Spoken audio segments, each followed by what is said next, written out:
Hello, my name is Laura Hackle, and today I will cover the 2016 enhancements to vertical brace connections in this webinar. This will include rod bracing, double shear paddle plates, HSS reinforcements, wtee cut flange flush, and new options to the uniform force method. The first one we're going to be covering is the rod bracing. You can now add rod bracing in as a vertical brace member. This will now design connections and get design calcs. The properties for any round bar in the model will now be pulling from your material file editor. If I go into my material file editor here and go to local,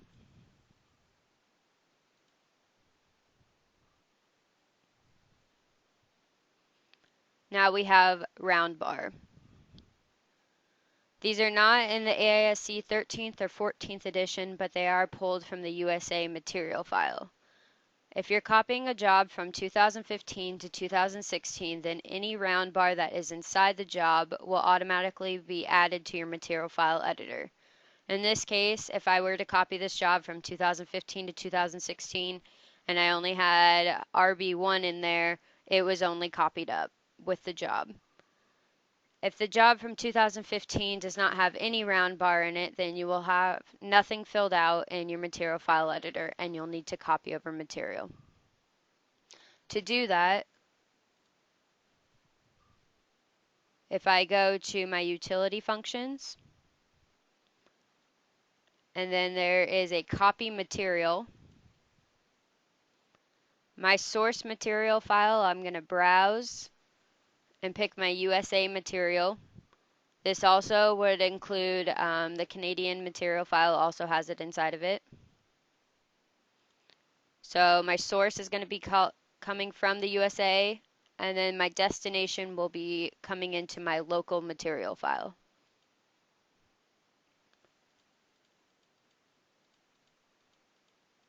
Now I just want to bring in the round bar from there. So I'm just going to uncheck everything else and then click select all and click OK. Do I want to overwrite the material if it exists? I'll just say no. So I get a warning here that says my RB1 already exists. That's okay. And now if I go back into my material file editor, click local,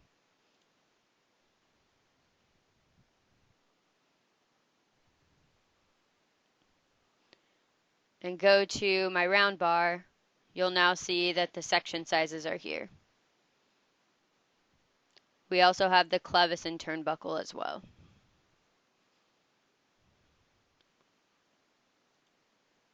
So to add this in, if I go to my modeling, and maybe I want to add it above this canopy right here, the rolled canopy, I'm going to go ahead and do vertical brace add.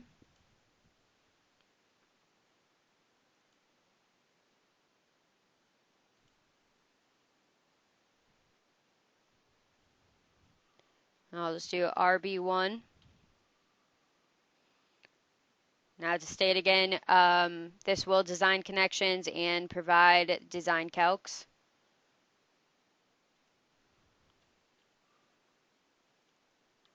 And now we have our rod brace in there for our vertical brace. Currently, we do not round the gussets. So on the ends there, we currently do not round those off, but there is a PR, and I'll search for that.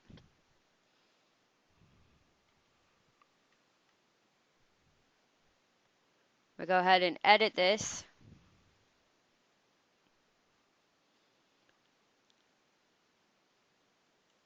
And go to my brace to our brace connection to gusset. And just click on the help.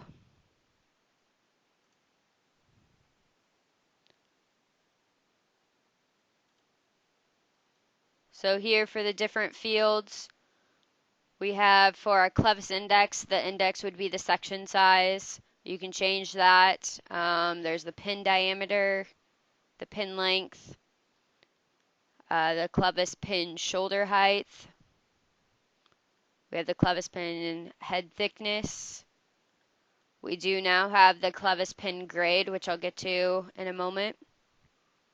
The grip, clevis thread. We have the turnbuckle index, which would also be the section size for the turnbuckle thread, right or left. We have the rod length, so this would be the bottom rod length only, and then the thread length. And then the last we have is the gusset edge distance along the brace. So that would be the distance from the point of intersection between the gusset plate and the brace to the center of the hole of the gusset plate. So this would be at the bottom end of the brace. So I'm going to go ahead and my rod length, I'm going to turn this to 6 feet. So right now it's just this, it's going to be the actual distance for that bottom length. I'll go ahead and say yes. So I had it at 4 and now it moved up to 6 feet.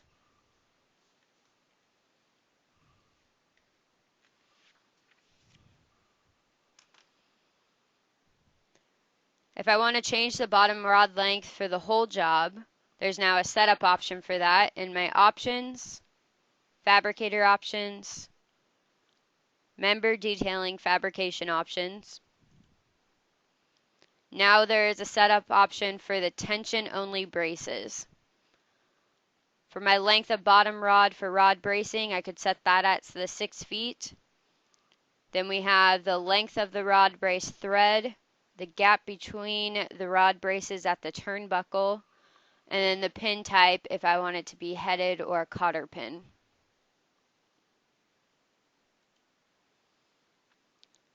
I also mentioned about the steel grade, so now there's a steel grade option in your job options, steel grade options, and then there's a turnbuckle, clevis, and a pin to apply for the steel grades.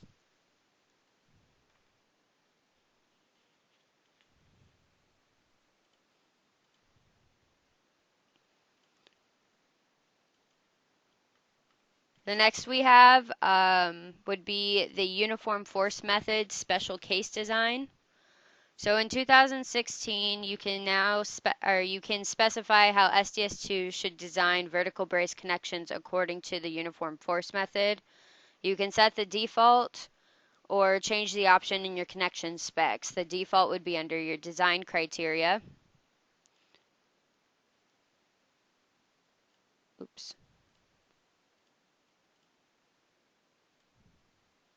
So over on the right-hand side here, for the add gusset beam interface forces to the beam, we have our uniform force method.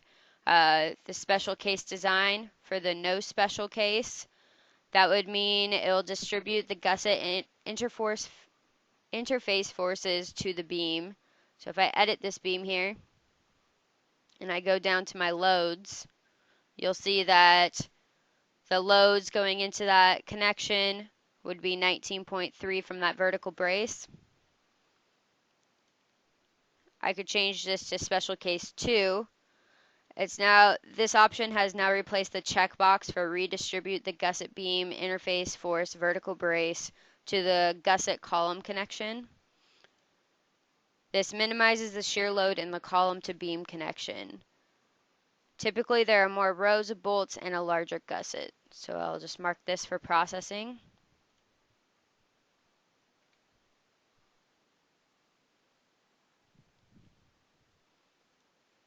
And now if I edit this beam and look at the loads, now there are no loads coming into that connection.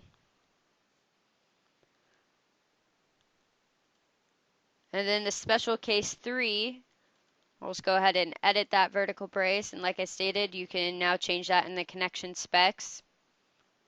So in my connection specs, we have the uniform force method special case design. If I change that to special case 3, this will only apply if it's framing into the web of a column. This would be no gusset to column web connection and only frame into the beam. So if I go ahead and hit OK, now you see that there's now no longer coming into the column, it only goes to the beam. And if I edit that beam and come down to the loads, now you see that there's a greater load coming into that beam.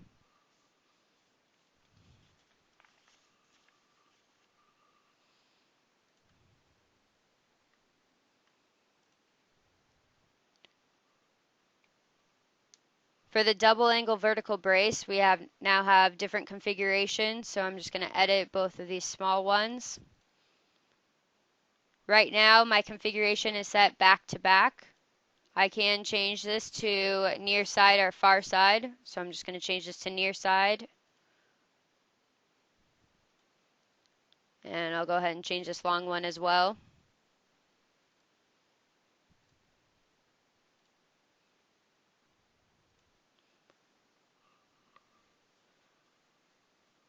And it will still bolt at the center plate there. By default, there's not going to be any gap for stitch plates. So for now, you'll just need to uncheck the auto box inside the member edit screen. So if I just go ahead and edit all of these, and I'll uncheck the stitch plate gap, maybe I want that to be 3/8. And I'll click OK. And I'll go ahead and search for a PR for this as well. But now you see that it put a stitch plate gap in there.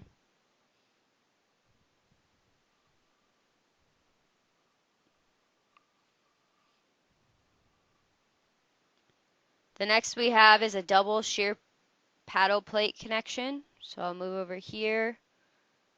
I'll go ahead and edit this. This will be for HSS or pipe vertical bracing. You can now specify in your connection specs. Under the pipe tube fit or tube end fitting, I can change this now to a paddle plate double shear. Click OK. And now if I rotate around, SDS2 will design a paddle plate connection centered on the tube, sandwiched between two plates that connect to the gusset plate. Currently right now, we only have the plate. I do believe there is a request for channels.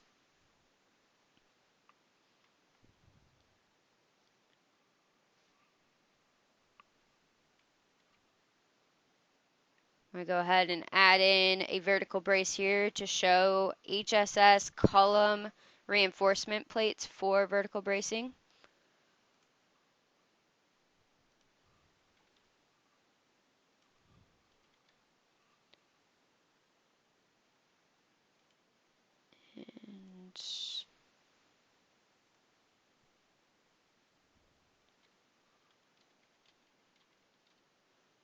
And I'll go ahead and turn this back to a welded.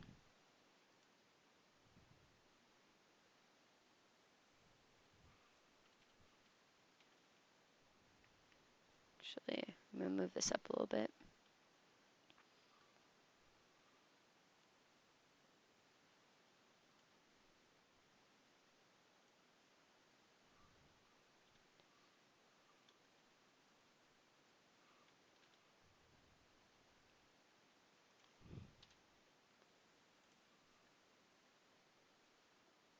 So I'll go ahead and try to add in that vertical brace one more time.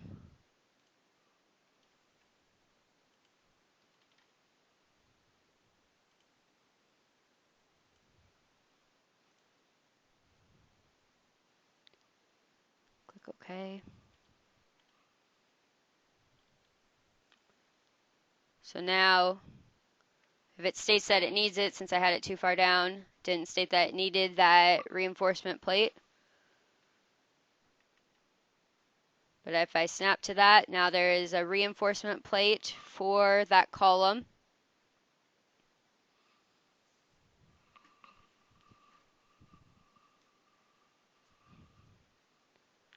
And then by default, it is extended past the gusset 3/4 of an inch on either side. I can change this if I want by double clicking on it. And then I can go to my column reinforcement plate. And maybe I want to change this length to 1'6". and now it extended on either side there.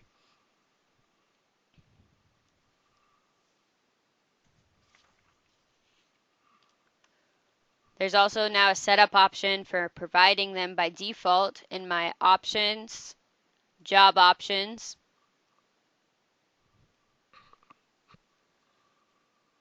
And then we have plate design criteria. Down at the bottom, there's use HSS column reinforcement plate. This option currently is not in 2016.08, but it will be in the next release. I could also change this in my connection specs. Let's edit this. I'm going to uncheck that. And then if I go to my connection specs,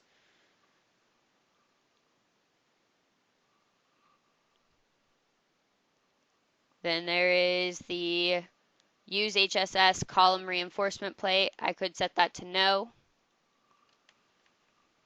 I'm going to go ahead. And if I edit this, it's just saying that my HSS wall strength fails. Then I could come down here into my loads and make that modification there if I didn't want that plate there.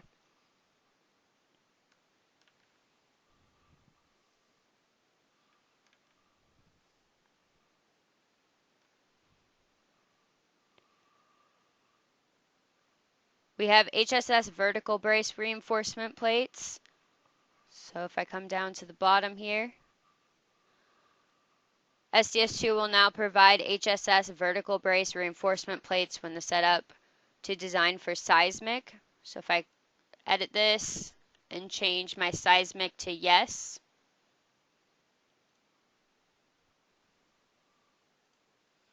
now you see that there is a reinforcement plate there. I can also edit that and just double click on here, go to my brace connection to gusset. Maybe I need to change for my reinforcement the plate length. Maybe I want that to be 8 inches. So I can make that longer if I need to. You can set the steel grade and the thickness of the reinforcement plates in your setup. So if I go to my options, fabricator options, standard fabricator connections, miscellaneous connection plates, there is now a brace reinforcement plates here. So I could put my thickness and my material grade.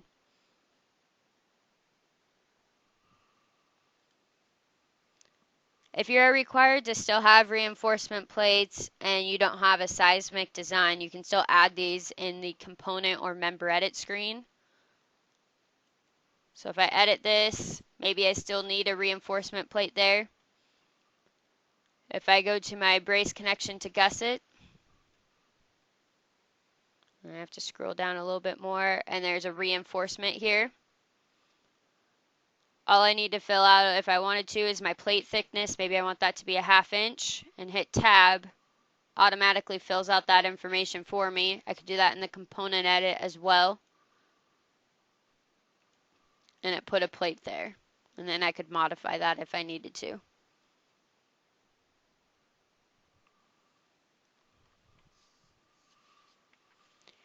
And the last we have our wtee vertical brace connection. SDS2 will now design wtee vertical brace connections by stripping the flanges flush and bolting the stem directly to the gusset plate.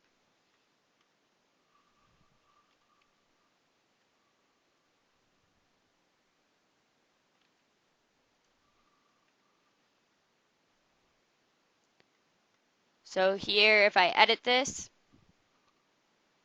for my connection type up in the general settings, I can change this to a coped flange.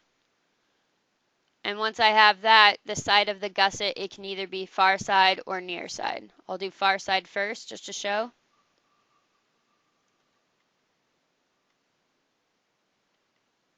So there's far side, and I can edit this, change it to near side if I needed.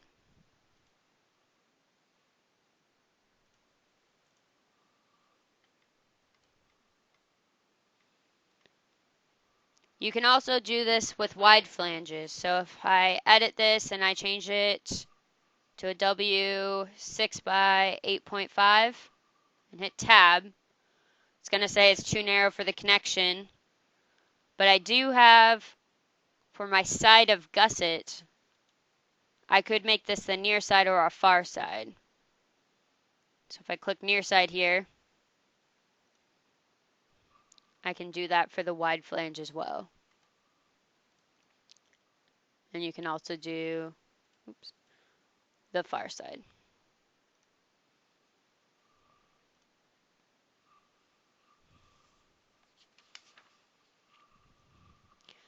That concludes today's webinar where we covered enhancements to vertical brace connections such as rod bracing, double shear paddle plates, HSS reinforcements, wtee cut flange flush, and we also covered the uniform force method, the different options for that.